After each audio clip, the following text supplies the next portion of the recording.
ನೋಡಿದ್ರೇನೋ ಚೆನ್ನಾಗಿ ನೋಡ್ಕೊಳ್ಳಿ. ಗಂಡ ಹೆಂಡತಿ ಅಂದ್ರೆ ಹೀಗಿರ್ಬೇಕು. ಹೆಂಡತಿ ಕಾಲು ಉಳುಕ್ತು ಅಂತ ಪಾದನ ನೆಲ ಕೂರೋಕೆ ಬಿಡ್ತಾ ಇಲ್ಲ ಅಭಿ. ಹೆಂಡತಿ ನೋವನ್ನ ಅರ್ಥ ಮಾಡ್ಕೊಳ್ಳೋನೆ ನಿಜವಾದ ಗಂಡ. ಶ್ರಾವಣಿಗೆ ತುಂಬಾ ಒಳ್ಳೆ ಗಂಡನೇ ಸಿಕ್ಕಿದ್ದಾನೆ.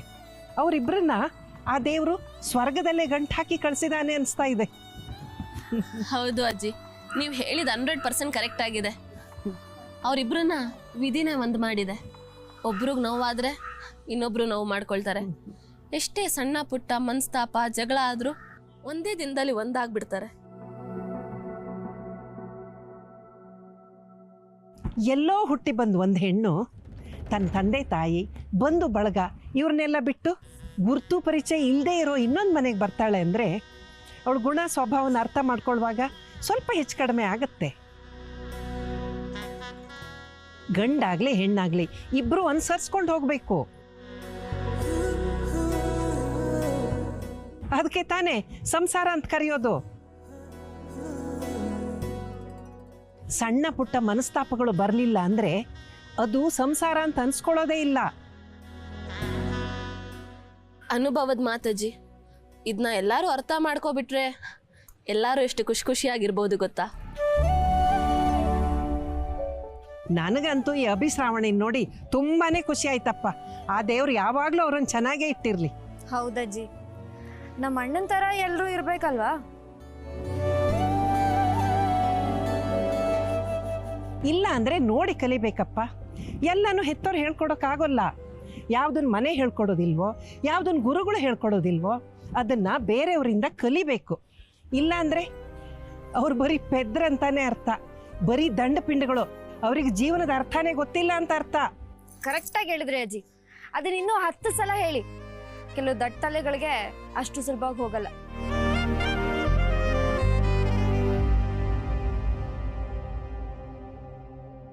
ಏ ಮೊಮ್ಮಗನೇ, ನಿನ್ನ ಹೆಂಡತಿ ಹೇಳಿದ್ದು ನಿನಗೆ ಕಣೋ. ಕೋಪದಲ್ಲಿ ಹೋದ್ಲು, ಅರ್ಥ ಆಯ್ತಾ ಯಾಕೆ ಅಂತ?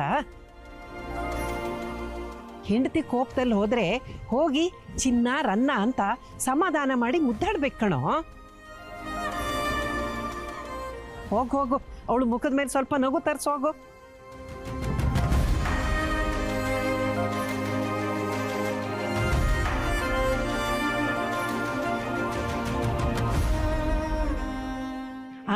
ಬಿಂದು ನಿನ್ನ ಅಜ್ಜಿ, ನಾನು ಹೋಗಿ ಎಲ್ಲರನ್ನೂ ಕರ್ಕೊಂಡು ಬರ್ತೀನಿ. ಮುಹೂರ್ತಕ್ಕೆ ಟೈಮ್ ಆಗ್ತಾ ಇದೆಯಲ್ಲ, ಬರ್ತೀನಿ. ಏಯ್ ಹೋಗು, ನೀನು ಮಗು ಮಾಡ್ಕೊಳ್ಳೋವರೆಗೂ ನಾನು ಬಿಡೋದೇ ಇಲ್ಲ ನಿನ್ನ. ಹೋಗೆ.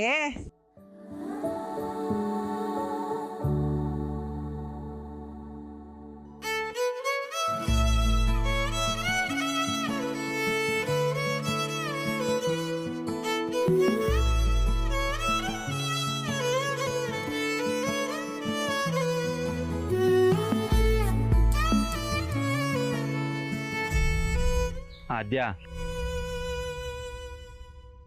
ಆಗಿದ್ದೆಲ್ಲ ಆಗೋಯ್ತು, ಎಲ್ಲ ಮರ್ತ್ಬಿಡೋಣ. ನಾವು ಮದುವೆ ಮುಂಚೆ ಹೇಗೆ ಅನ್ಯೋನ್ಯವಾಗಿದ್ವೋ ಆಗಿರೋಣ. ಬೇಡ, ಬೇಕಾಗಿಲ್ಲ. ನೀನ್ ಹೇಗಿದ್ಯೋ ಹಾಗೆ ಇರು, ನಾನು ಹೇಗಿರ್ಬೇಕೋ ಹಾಗಿರ್ತೀನಿ.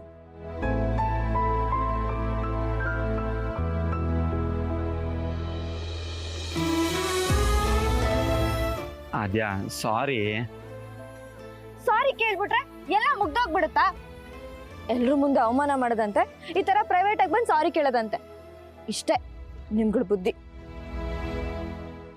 ನೀನು ಗೋಸುಂಬೆಗಿಂತ ಕಡೆ. ಎಷ್ಟು ಬೇಗ ಬಣ್ಣ ಬದಲಾಯಿಸ್ತೀಯ ಅಲ್ವಾ?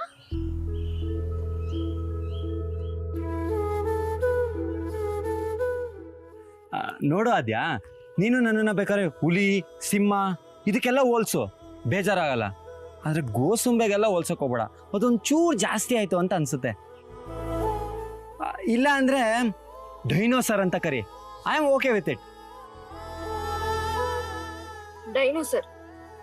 ಡೈನೋಸರ್ ಈಗ ಭೂಮಿ ಮೇಲಿಲ್ಲ, ಆದ್ರೆ ಅದಕ್ಕೊಂದು ಬೆಲೆ ಅಂತ ಇದೆ. ನಿನಗೆ ಅದು ಇಲ್ಲ. ಈ ಥರ ದೊಡ್ಡ ದೊಡ್ಡ ಮಾತೆಲ್ಲ ಕೇಳಿಸ್ಕೊಬೇಕು ನಾನು. ಸರಿ ಬಿಡು, ಇವಾಗೇನು ನನಗೆ ಬೆಲೆ ಇಲ್ವಾ? ಅಲ್ಲ ಅಮ್ಮಯ್ಯ, ನೀನ್ ಯಾಕೆ ನನ್ನ ವಿಷಯದಲ್ಲಿ ಆಗಾಗ ಬಣ್ಣ ಬದಲಾಯಿಸ್ತೀಯ ಹೇಳು? ಇಲ್ಲ, ನೀನು ಹೇಳೋದು ಸರಿನಾ? ಎಲ್ಲದಕ್ಕೂ ನಮ್ಮಣ್ಣ ಅಂತ ಕಂಪೇರ್ ಮಾಡ್ತೀಯಾ? ಹೌದು, ಮಾಡ್ತೀನಿ. ನನ್ನ ಅಣ್ಣ ಎಷ್ಟೇ ಜಗಳ ಆದ್ರೂ ಎಲ್ಲಾನು ಮರಿತಾನೆ. ನಿನ್ಗೋಸ್ಕರ ಅವತ್ತು ಮಂಟಪದಿಂದ ಓಡ್ ಬಂದೋಳ್ ಮೇಲೆ ಇದ್ ಕೋಪ ಮದ್ವೆ ಆಗಿದ ತಕ್ಷಣ ಮರ್ತು ನನ್ನನ್ನು ಕರ್ಕೊಂಡು ಹೋಗೋದಕ್ಕೆ ಮನೆಗ್ ಬಂದಿದ್ದ. ನನ್ನ ಅಣ್ಣನ ತರ ನನ್ನ ಕಣ್ಣಿಗೆ ಯಾರು ಕಾಣಿಸಿಲ್ಲ, ಇವನ್ ನೀನು ಕೂಡ. ನನ್ನ ಅಣ್ಣ ಒಳ್ಳೆಯವ್ರಿಗೆ ಒಳ್ಳೆಯವನು, ಕೆಟ್ಟವ್ರಿಗೆ ಕೆಟ್ಟವನು. ನೀನು ಅವನ ಹತ್ರ ಏನ್ ಎಕ್ಸ್ಪೆಕ್ಟ್ ಮಾಡ್ತೀಯೋ ಅದ್ ನಿನಗೆ ವಾಪಸ್ ಸಿಗುತ್ತೆ. ಅವನು ನಿನ್ಗಿಂತ ದೊಡ್ಡವನು ಅಲ್ಲ, ಅವನು ವಯಸ್ಸಿಗಾದ್ರೂ ಮರ್ಯಾದೆ ಕೊಡೋದ್ ಬೇಡ್ವಾ? ಅದ್ ಬಿಟ್ಟು ಅವನ್ನ ಯಾವಾಗ್ಲೂ ಕೆಣ್ಕೋ ಕೆಲ್ಸನೇ ಮಾಡ್ತೀಯಾ?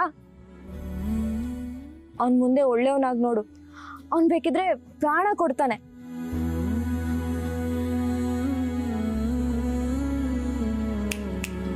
ಏನು ನಾನೇನ್ ಹರಿಕತೆ ಹೇಳ್ತಿದ್ದೀನಾ? ಏನ್ ಹಾಗೆ ನೋಡ್ತಿದ್ಯಾ?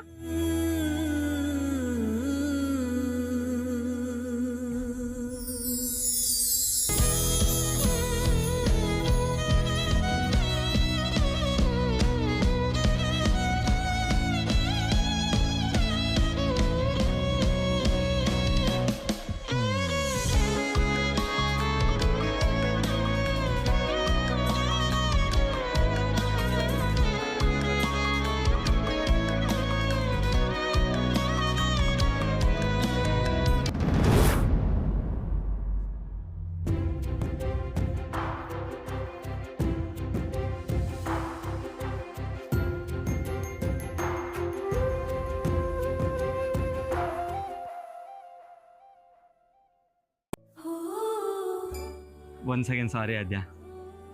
ನನಗೆ ಗೊತ್ತು ನಿಂಗೆ ಬೇಜಾರಾಗಿದೆ ಅಂತ. ಆದರೆ ನೀನು ನನ್ನ ಮನಸ್ಸಲ್ಲಿರೋ ತಳಮಳನ ಅರ್ಥ ಮಾಡ್ಕೋ. ಅಲ್ಲಿ ಅಭಿಭಾವ ನಮ್ಮ ಶ್ರಾವಣಿ ಅಕ್ಕನ ಕೆಡ್ದಾಗ ನಡೆಸ್ಕೊಂಡಾಗ ನನಗೆ ಕೋಪ ಬರುತ್ತೆ, ಬೇಜಾರಾಗತ್ತೆ.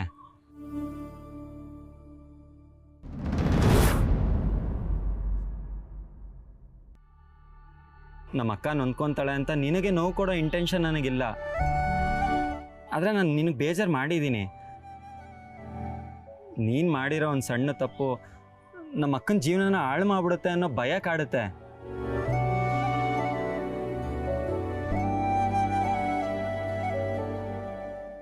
ಸಾರಿ, ಫರ್ಗೆಟ್ ಎವ್ರಿಥಿಂಗ್.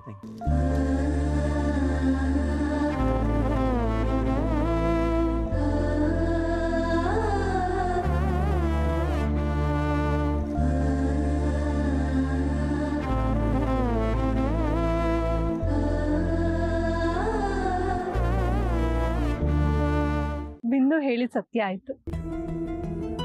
ನಾವು ಖುಷಿಯಾಗಿರೋದು ನೋಡಿ ಅಮ್ಮಯ್ಯ ಆದ್ಯ ಇಬ್ರು ಖುಷಿಯಾಗಿದ್ದಾರೆ. ಅಂದ್ರೆ ನಮ್ಮಿಬ್ರು ಖುಷಿ ಮೇಲೆ ಅವರಿಬ್ರು ಖುಷಿ ನಿಂತಿದೆ ಅಂತ ಕನ್ಫರ್ಮ್ ಆಗೋಯ್ತು.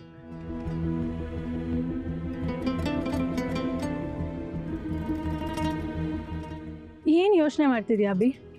ಅದು ಮುಂದೇನು ಅಂತ. ಮುಂದೆ ಏನು ಅಂದ್ರೆ ಮುಂಚೆ ಹೇಗಿದ್ವೋ ಹಾಗೆ ಇರೋಣ. ಅಂದ್ರೆ ಪದೇ ಪದೇ ನಿನ್ ಕಾಲು ಉಳುಕ್ತು ಅಂತ ನೀನ್ ನಾಟಕ ಮಾಡೋದು, ನಾನು ಪದೇ ಪದೇ ನಿನ್ನ ಹೊತ್ಕೊಂಡು ಹೋಗೋದಂತನಾ? ಮದ್ವೆ ಆದ್ಮೇಲೆ ತನ್ನ ಗಂಡ ತನ್ನ ಹೆಂಡತಿ ಕಾಲ್ನ ನೆಲಕ್ಕೆ ಟಚ್ ಮಾಡೋಕ್ಕೂ ಬಿಡಲ್ಲ ಅಂತ ಎಲ್ಲ ಹೆಂಡತಿರು ಕನ್ಸ್ ಕಂಡಿರ್ತಾರೆ. ಯಾರ ಕನ್ಸು ಈಡೇರಲ್ಲ ಅಂತ ಗೊತ್ತು ಬಿಡು.